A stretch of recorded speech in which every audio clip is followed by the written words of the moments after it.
The first Tuesday of every month was sacred to Henry Caldwell. At 78, Henry's world had narrowed into a precise orbit, a modest apartment on the east side of Greenville, South Carolina. The well-worn recliner beside the window where his wife Margaret spent most of her days fighting to breathe, and the small army pension that arrived like clockwork on the first Tuesday morning of each month. It wasn't much, but it was enough, barely. Henry had served 32 years in the military, rising to Master Sergeant in logistics. He wasn't the kind of man who spoke often about his service, but his meticulous nature, his quiet stoicism, and the way he folded their bedsheets with military precision still whispered stories he never voiced aloud. Their lives were now a careful balance. His pension, combined with Margaret's small disability assistance, covered rent, utilities, food, and, most crucially, her medication. The co-pays for her breathing treatments had gone up again last quarter. She needed a new inhaler this month. Stronger, more expensive. That Tuesday morning, Henry rose before dawn. He always did. He brewed coffee, then gently helped Margaret through her nebulizer treatment. The wheezing had gotten worse the past week. Her doctor had called in a prescription for a new medication that promised some relief, but the pharmacy wouldn't release it without full payment. Henry didn't blame them. Policies were policies. Still, the urgency bit at him. He checked his account online using his flip phone's simple browser. The deposit was there, exactly $1,742.13, just as it should be. He slipped on his old bomber jacket, pressed his veteran's cap onto his thinning white hair, and kissed Margaret on the forehead. "Back in a bit," he whispered. She nodded, too breathless to respond. The local branch of Pine Hill Community Bank wasn't far. Henry could have used the ATM, but he preferred walking in. He liked the human part of banking. The nods, the familiar smiles, the occasional, "Morning, Mr. Caldwell." But this morning, those familiar faces weren't at the counter. Instead, a young man barely out of his teens manned the teller station. His name tag read Kyle, and he wore his uniform like armor, stiff, impersonal, overly precise. He looked up briefly, already frowning. Henry approached with calm politeness. "Good morning, son. I'd like to withdraw $400. He slid his card and the slip across the counter. Kyle swiped, typed, paused. His frown deepened. There's an issue," he said, voice flat. "Your account's currently on hold." Henry blinked. "On hold?" "Yes, sir. A CPU security protocol flagged the account. I'm seeing a temporary administrative lock due to updated internal risk procedures. My pension came in this morning. I just checked it." "I can see the deposit," Kyle replied without looking up. "But unfortunately, our system triggered an automated hold. It happens sometimes after a software update. There's nothing I can do from the branch level." Henry's heart thudded. "How long does this hold last?" 24 to 48 business hours, typically." Kyle recited like a script. "You can call our customer helpline to check status. They'll likely tell you the same." Henry stood still. For a moment, he said nothing. "I don't think you understand," he finally said, voice measured. "This isn't a delay I can afford. My wife's medication depends on that money. She's very ill." "I'm sorry, sir," Kyle said, not unkindly, but with a kind of useful detachment. "It's automatic. There's no override." Henry stared at him. He was not a man prone to anger. Decades in the army had taught him the power of composure. But this wasn't just inconvenient. It was dangerous. "Is there a manager I can speak with?" he asked, his voice still calm, but firmer now. "Miss Laney, the branch manager, is in a regional meeting today. She's unavailable." "There's no one else who can make a call?" "It's all automated," Kyle repeated. "No human override on CPU holds. It's bank policy." He slid a brochure across the counter with a robotic motion. "You can try the helpline." Henry looked at the glossy pamphlet, "We put customers first," printed in cheery blue across the front. The irony twisted in his chest. He stepped away from the counter, heart pounding harder now, not with anger, but with the quiet dread of helplessness. He moved to one of the plush lobby chairs and sat down heavily. Margaret, the wheezing, the cost of waiting. He couldn't go home empty-handed. He took out his old flip phone. He didn't call the bank's customer service. He knew better. Instead, he scrolled to a number he hadn't dialed in over a decade. R. Merrick Omega Contact, emergency use only. Richard Merrick. They had served together during a rare liaison assignment, back when the Army had briefly partnered with civilian institutions during a homeland emergency exercise. Merrick, then a civilian financial analyst embedded with logistics, had told Henry, "Only use this number if it's a true snafu, Henry. A real system failure hurting good people." This felt like that. He pressed call. It rang once. Then a voice answered. Direct, calm, unmistakably authoritative. "This is Merrick." "Rick, it's Henry Caldwell, retired Master Sergeant. We worked together on Operation Crimson Line 15 years ago." A pause. Then the voice shifted. Warm, surprised. "Henry Caldwell? Good God, how the hell are you? What's wrong?" Henry told him everything, concisely, factually. Margaret's condition, the medication, the locked account, the refusal to escalate. There was typing on the other end, rapid, purposeful. "This is unacceptable," Merrick said, voice suddenly cold. "You're at the Greenville branch right now?" "Yes." "Stay there. Do not move. I'll be there in 8 minutes." The line went dead. Henry sat motionless. Outside, the sun had risen higher, casting long beams through the glass bank doors. The hum of transactional life buzzed around him. Somewhere behind the counter, Kyle glanced over, perhaps assuming the old man was navigating the helpline maze. He wasn't. Help was coming. And for the first time that morning, Henry allowed himself to hope. 8 minutes can feel like a lifetime when your world is unraveling. Henry Caldwell sat motionless in the waiting area of the Pine Hill Community Bank, the brochure still loosely clutched in his hand. Around him, the bank ticked along, unaware or uninterested in the quiet emergency playing out in its lobby. Kyle, the young teller, had returned to serving customers with the same stiff detachment. A woman filled out loan forms behind a glass door. A man in a hoodie tapped nervously on his phone while waiting in line. No one looked at Henry again. To them, he was just another old man, another cog caught in the machine. But inside Henry, a clock was ticking louder than the bank's overhead speakers. Margaret needed that medication today, not tomorrow. Not in 48 business hours. Today. He checked his watch. 7 minutes. Then, at exactly the 8th, the double glass doors at the entrance whooshed open. A man in a tailored charcoal gray suit strode inside with the urgency of someone used to commanding rooms. Mid-50s, fit, with steel gray hair, and the posture of someone who had never once bowed to protocol for protocol's sake. It was Richard Merrick. Henry stood instinctively. Merrick's eyes scanned the room like a hawk. When they locked on Henry, he crossed the lobby in seconds. "Henry," he said, his voice low but burning with fury. He reached out and gripped Henry's hand. Firm, warm, present. "It's good to see you, though I hate the reason why." Henry nodded, overwhelmed for a moment. Merrick turned toward the counter. "Which one?" he asked curtly. Henry didn't need to point. Kyle had already looked up, his face paling as Merrick approached. The kid probably recognized him. Not from television, perhaps, but certainly from the photograph in the lobby. The one hanging above the branch manager's office. Richard Merrick, CEO, Continental Bank Group. "You," Merrick said, voice like flint.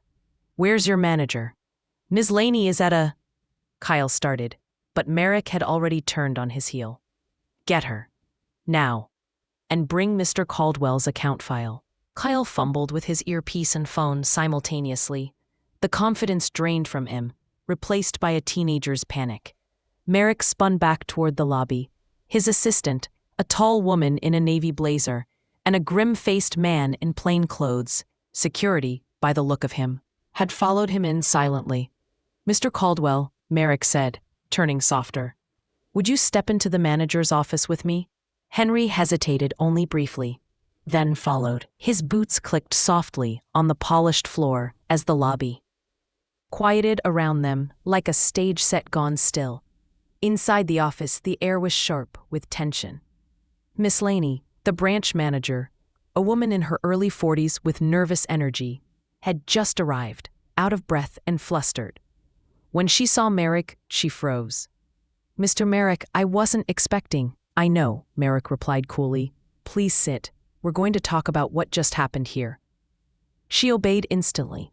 Kyle stood stiffly behind her, still clutching a tablet with Henry's account details. Merrick didn't sit. He stood behind the desk like a storm contained in a suit. Miss Laney, Kyle, I want to be crystal clear.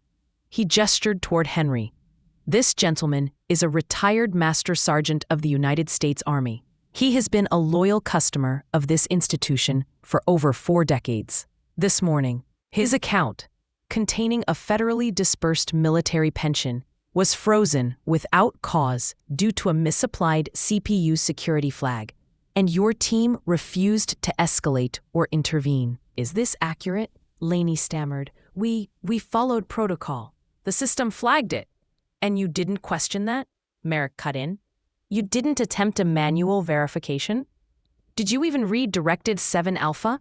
The one that specifically outlines priority treatment for military pension accounts during system updates. Kyle blinked. I didn't know the directive existed, sir. Then you're inadequately trained, Merrick snapped. And Miss Laney, if your staff isn't aware of directives specifically designed to protect our most vulnerable customers, then you are inadequately supervising. The room was silent but for the ticking of a clock on the wall. Merrick reached into his jacket and pulled out a secured company phone. Tech security, this is Merrick, he barked. Immediate override authorization. Caldwell, account ending 9721. Lift all holds. Flag the false protocol for system-level investigation and prioritize diagnostic feedback. I want a report on my desk in 3 hours. He listened for a second. Good, thank you. Then he turned to Henry.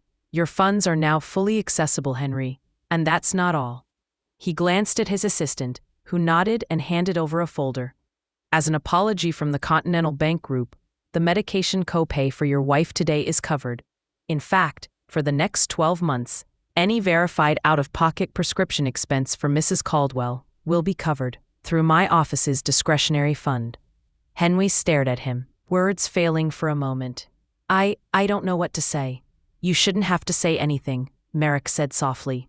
You served. Now let us serve you. Outside the office, the bank was abuzz. Staff whispered. Customers stared. Kyle looked ready to sink into the floor. Merrick turned to him one last time. You may have memorized the rules, he said coldly, but you forgot why they exist. This isn't just a failure of process. It's a failure of empathy. And that, he paused, is unacceptable. He turned to Laney. Expect a call from HR and regional operations before close of business. This branch needs retraining. Immediately. Henry exited the office with his withdrawal completed, his dignity intact, and his belief in the power of personal integrity, restored if not unscarred. He didn't speak much on the ride home. Merrick had offered him a lift, but Henry declined. He wanted to walk. He needed to feel the ground beneath his boots, to process the strange, powerful thing that had just happened. A system had failed, but a human had stepped in. And that, Henry thought, as he turned toward home and toward Margaret, was what still made all the difference. By the time Henry stepped back into his apartment, the late afternoon sun had cast long golden lines across the faded carpet.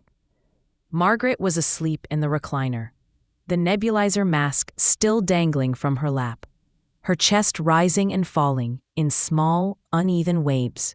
The living room was filled with soft classical music from the old radio he'd fixed up years ago, and the scent of chamomile tea lingered in the air. Henry stood in the doorway for a long time, the cash envelope in his jacket pocket suddenly heavy with more than just money. It was proof of something far rarer than currency. Someone at the top still remembered what it meant to serve. He moved quietly toward Margaret, knelt down, and touched her hand. She stirred, eyes fluttering open. "You got it?" she asked, barely above a whisper. He nodded. "Yes, love, and more." He told her the story, gently, piece by piece, about the hold, the refusal, the call, about Merrick, about the CEO of the bank storming into the branch like a general reclaiming lost ground. She listened, tears quietly escaping down the sides of her face. "I can't believe he came," she murmured. "For you." Henry smiled faintly. "Not for me, for what's right." By evening, the story had already begun to ripple. A teller had recorded Merrick's arrival on her phone.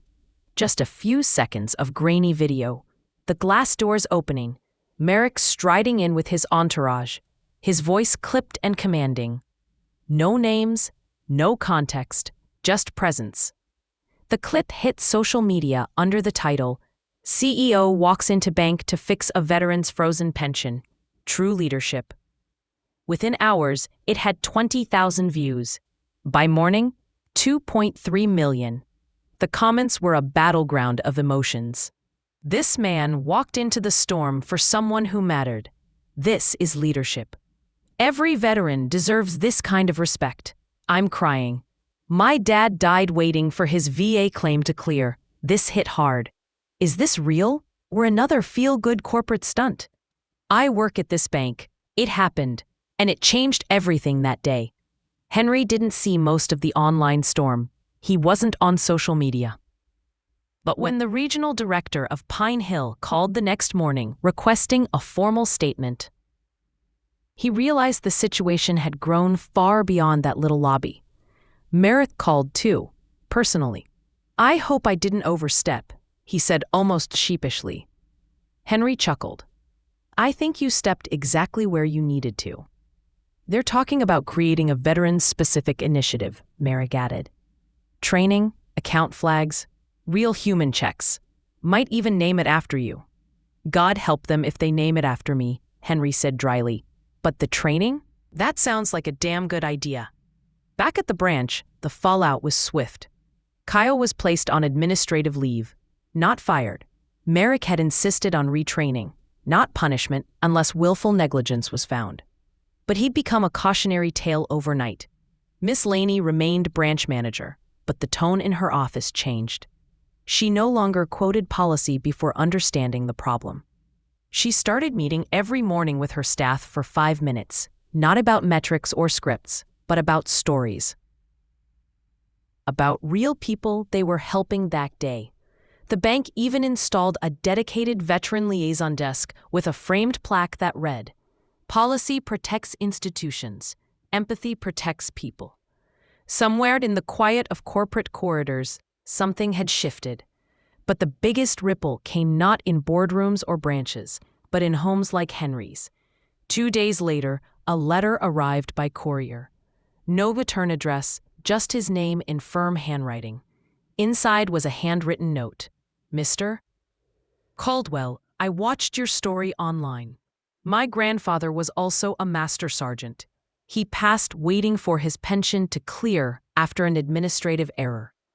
I work for a major bank now. I'm ashamed to say I've been Kyle more often than I've been Merrick. Not anymore. Thank you for reminding me what it's all supposed to mean. AJ, Seattle, Washington." Beneath the note was a check for $500, labeled simply, "For Margaret, for breathing easier." Henry stared at it a long time, not for the money, but for what it symbolized. He folded it carefully and slid it into a drawer. Not to be cashed, but to be remembered. That weekend, Henry and Margaret sat on their tiny balcony, sipping tea.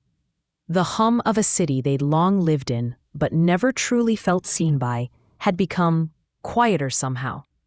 Or maybe they had just become louder in it. "Do you think this will really change anything?" Margaret asked. Henry thought for a moment. No system changes overnight, he said. But sometimes, it just takes one crack for the light to get in. Margaret leaned her head against his shoulder. I'm proud of you, she whispered. Henry didn't reply. He didn't need to. At the Continental Bank Group headquarters in Charlotte, North Carolina, the executive suite rarely heard the name of a single customer. It was a place of strategy decks, investor calls, and system-wide analytics. Customers were numbers, data points in quarterly reports, even when those customers were veterans. But this time, it was different. When the story of Henry Caldwell reached the upper floors, it didn't come through a shareholder memo or marketing department filter. It came through Richard Merrick himself, CEO and former military liaison, who stood at the Monday morning executive meeting with fire in his voice. No system should be so automated it forgets the human behind the account, he said, pacing the room.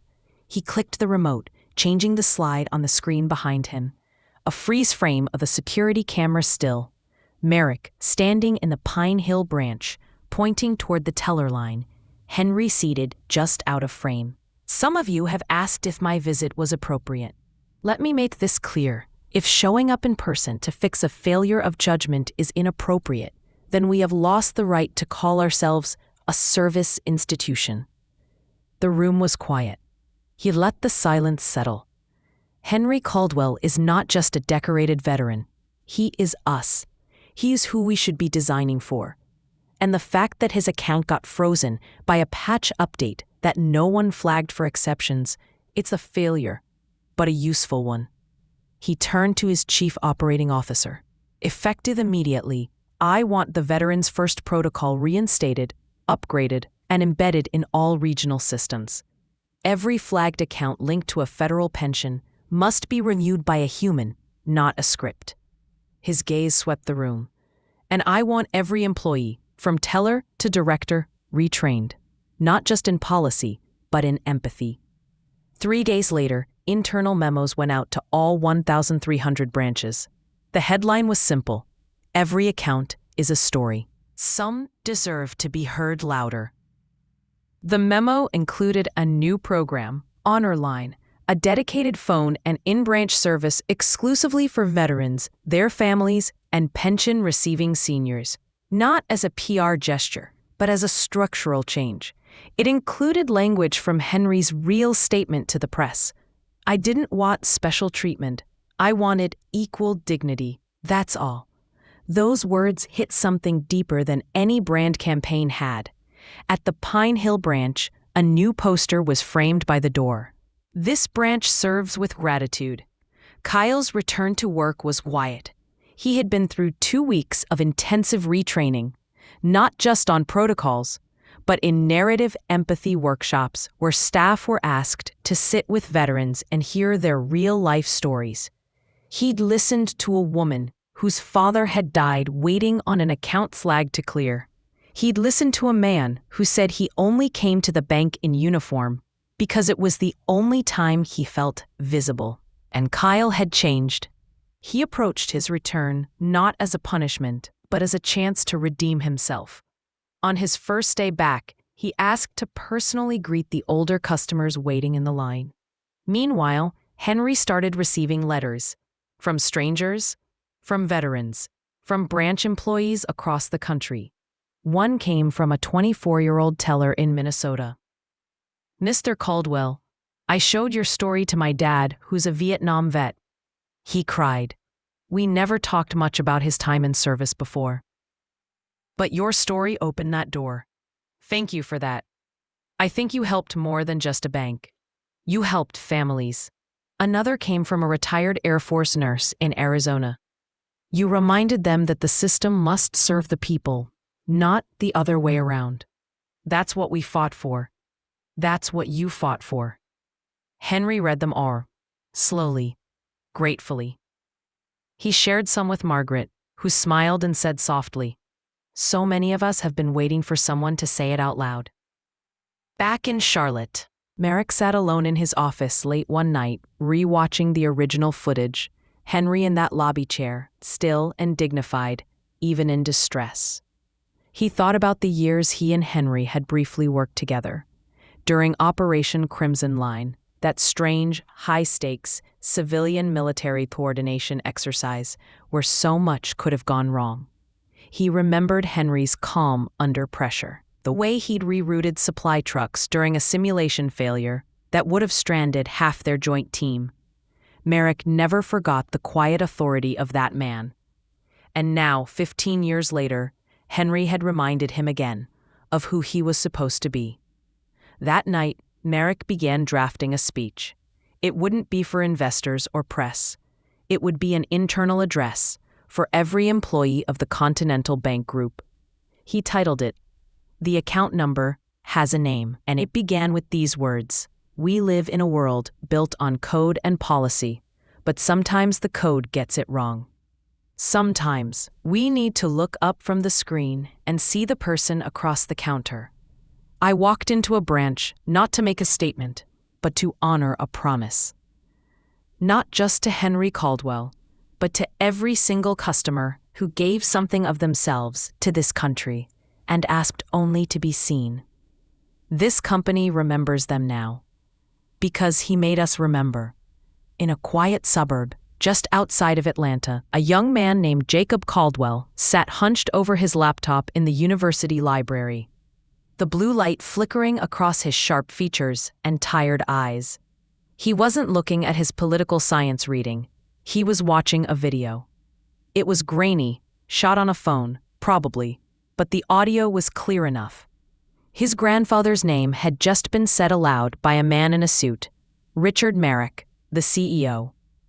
Standing in a bank lobby, confronting employees, speaking with unmistakable fury and respect. Jacob had already watched the video 5 times. It was surreal.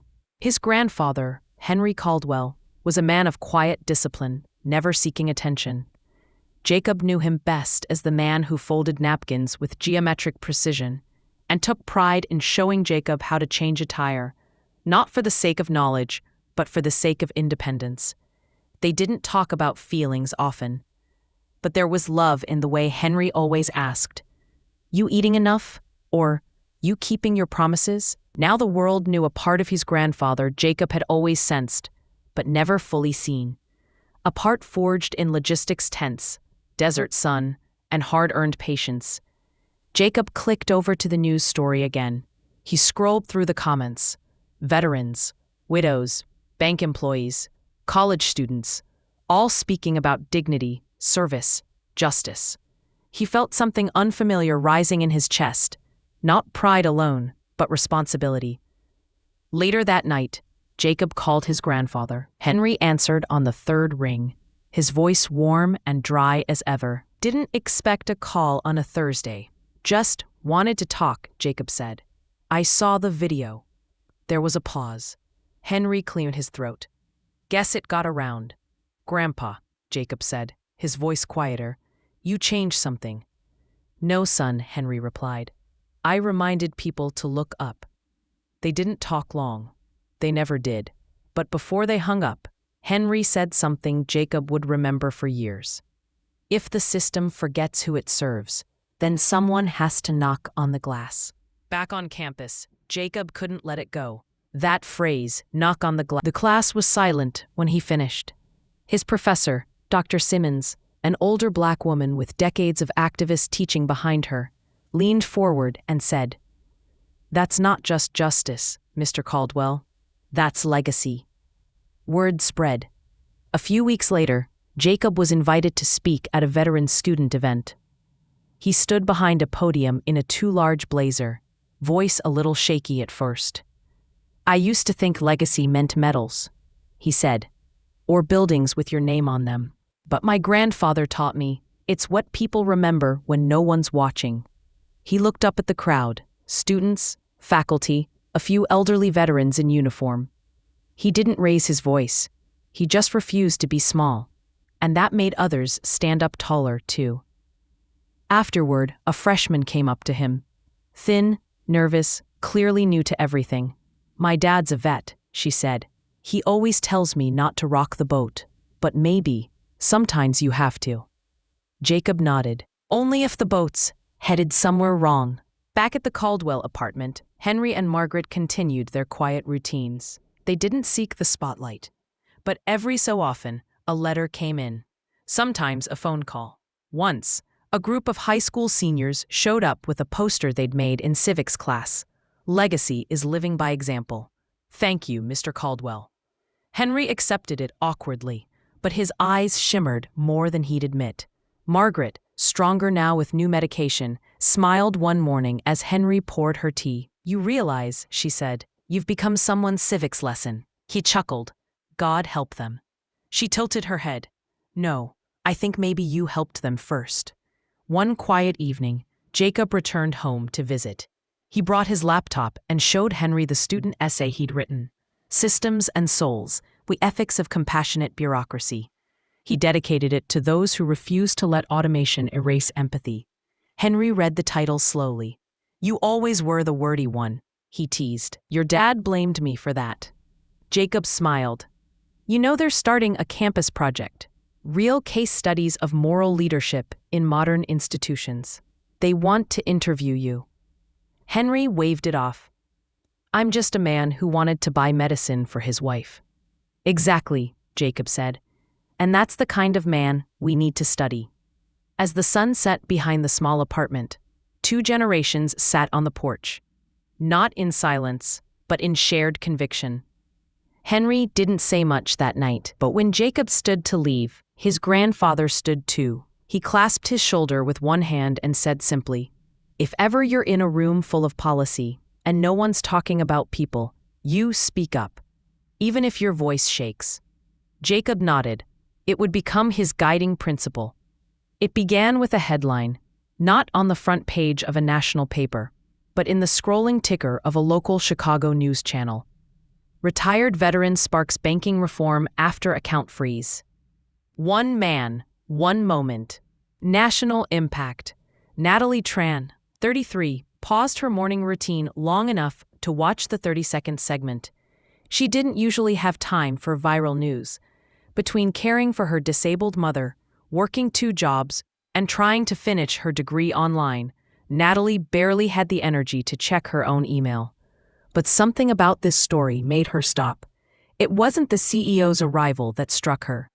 It was the image of the old man sitting quietly in the bank lobby. Holding a brochure he knew was useless. She saw her own life in that moment. Her mother's Social Security benefits had been delayed twice in 6 months due to system inconsistencies. Natalie had spent hours navigating robotic hotlines, each promising resolution that never came. No one ever showed up in a suit for them. But this man, Henry Caldwell, had changed the rules. Later that week, Natalie walked into her bank with a calm she hadn't felt in a long time. Not rage, not desperation. Something clearer. Conviction. The same bank had recently placed a 5-day hold on her mother's copay reimbursement, causing her to miss a critical medical appointment. When she had called, they cited processing bottlenecks. No one apologized. No one even listened. But now, Natalie carried something else. Knowledge. She had read about the honor line, about the veteran priority desk, and about how new empathy training had been launched across multiple institutions under the Caldwell Protocol. She wasn't a veteran, but her mother had been a military nurse. That mattered. So she walked up to the teller. Not confrontational, just clear. I'd like to speak with your branch empathy liaison or your veteran support officer, please. The teller blinked, unprepared. That's not standard for non-veteran customers. Natalie nodded. I know, but your corporate office just released a directive for human review on critical system flags. My mother's medication account was delayed by 1, again. So either I speak to someone with override capacity or I escalate this, publicly. There was something in her voice that startled the room. Not volume, not aggression, certainty. It took 10 minutes for the assistant branch manager to appear. He was polite, curious, a little uneasy. Natalie laid out the facts. You lock access to funds meant for a disabled veteran. You provided no workaround. You blamed automation. You did not offer any urgency-based intervention. Then she did something rare. She pulled up a screenshot. Henry Caldwell, bank lobby, captioned, "One man reminded us who the system is for." "I don't need a parade," she said. "I need humanity." The assistant manager took her concerns seriously. Within an hour, the hold was lifted. The branch offered to contact the pharmacy directly to expedite the refill. More importantly, the assistant manager requested to keep a copy of the screenshot. "We're overdue to put some of these on the break room wall," he says. That evening, Natalie didn't go home angry. She went home changed. She didn't post a rant. She didn't go viral. She wrote a letter, not to complain, but to thank Henry Caldwell. "Mr. Caldwell, I don't know you. You don't know me. But your dignity helped me find mine again. Your quiet insistence reminded me that policy is not sacred, but people should be. Thank you for making it okay to knock on the glass. I promise I'll knock for others too." She mailed it. Handwritten, no hashtags, no attention, just truth. 3 weeks later, in a completely different state, a young trainee at a bank branch was learning about account types when her supervisor paused on one particular slide. "Veteran and humanitarian exceptions," it read. Below it, inspired by the Caldwell incident, see Training Appendix, page 12. The trainee raised her hand. "What was the Caldwell incident?" The supervisor smiled. "It wasn't an incident. It was a reminder." Meanwhile, back in Queenville, Henry was fixing a wobbly kitchen drawer when Margaret shuffled in with an envelope. "You got another letter." He wiped his hands and opened it. He read silently, lips barely moving. Then folded the page carefully, tucked it between 2 others in his drawer, and turned to his wife. "Someone else knocked," he said. Margaret smiled, and someone else opened the door. There was a box Henry hadn't opened in over a decade. It sat on the highest shelf of their bedroom closet. Behind a folded wool coat and a shoebox labeled "Winter Bulbs," Margaret had asked about it once, years ago. "Just old papers," he'd said, which wasn't a lie, but it wasn't the whole truth either. It was a rainy Sunday when Jacob came over, carrying Margaret's favorite cinnamon rolls and 2 coffees. She was napping, the air thick with the comforting scent of lemon balm and rain against the windows. "Grandpa," Jacob said gently, "would you ever talk to me about your time in service?" Henry looked at him over the rim of his coffee. "I thought you were writing essays about me already." Jacob smiled. "I was, but they're missing a chapter." Henry didn't answer right away. Then, almost as if guided by instinct, he stood, walked to the bedroom, and returned with the box. He placed it on the kitchen table, sat down across from his grandson, opened it. Inside, medals, ribbons, deployment maps. A photograph of a much younger Henry standing in front of a logistics truck in Kuwait, expression unreadable.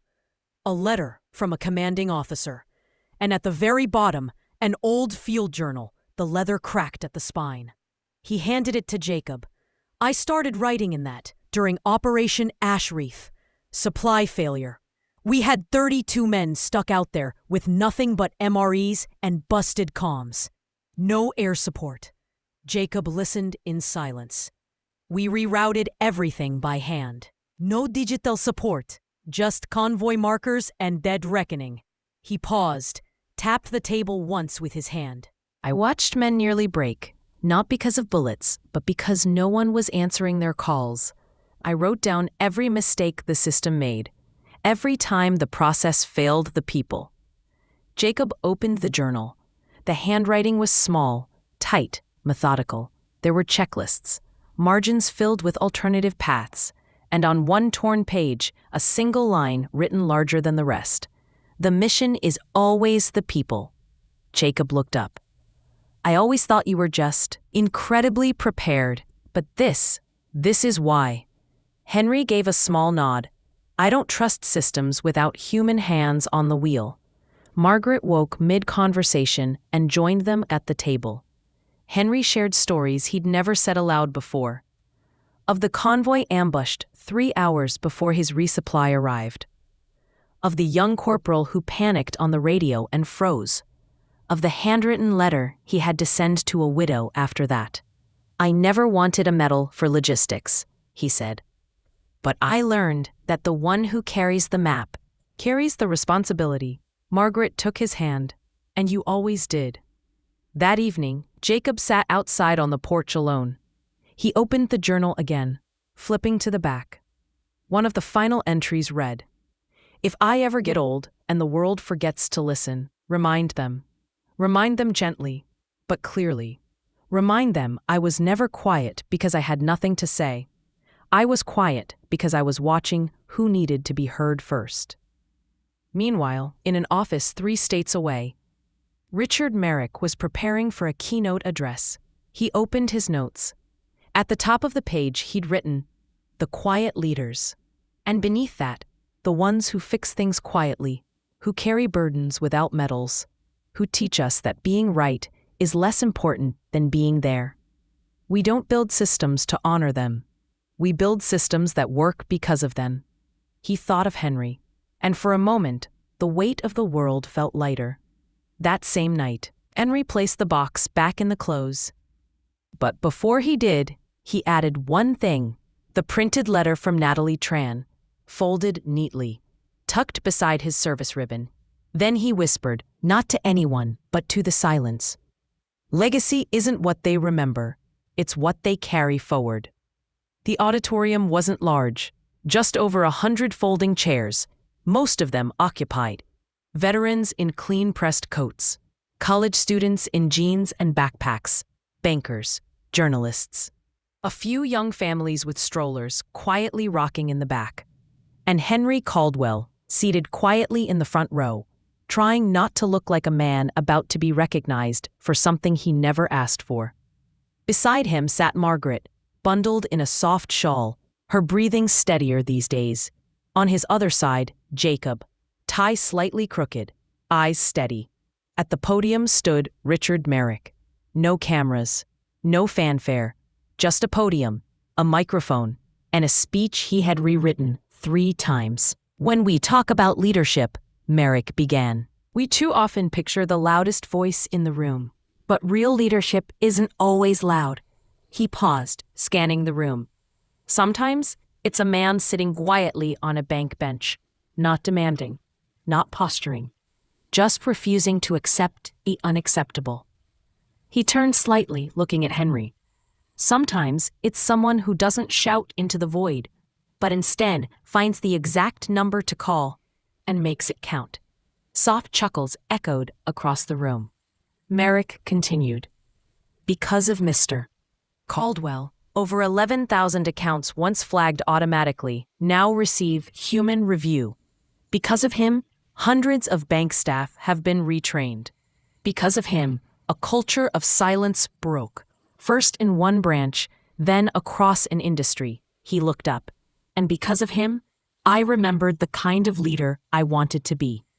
After the speech, applause rose, not thunderous, but warm, human, real.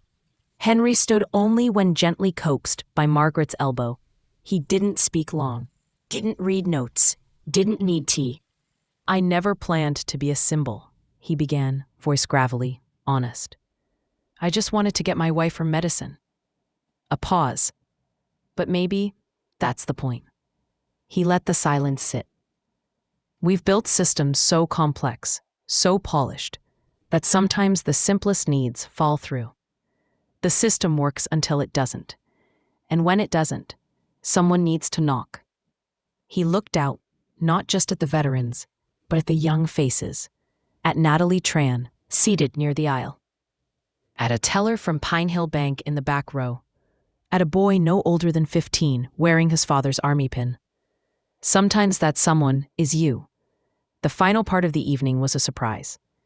The event coordinator invited Henry, Margaret, and Jacob to help unveil a new plaque near the entrance of the building. The Caldwell Initiative Center for Human-Focused Policy, a space dedicated to training professionals across industries to balance regulation with empathy. Inscribed beneath the name were Henry's own words. "Don't let the glass become a wall. Let it be a window. And when it fogs over, knock. Someone will be on the other side." That night, back home, Henry placed the small commemorative pin in the same drawer as the letters, the field journal, and the ribbon he wore just once. Margaret sat beside him, thumbing the edges of one of the notes. "You know," she said gently, "for a man who never liked speeches, you've sure started a lot of conversations."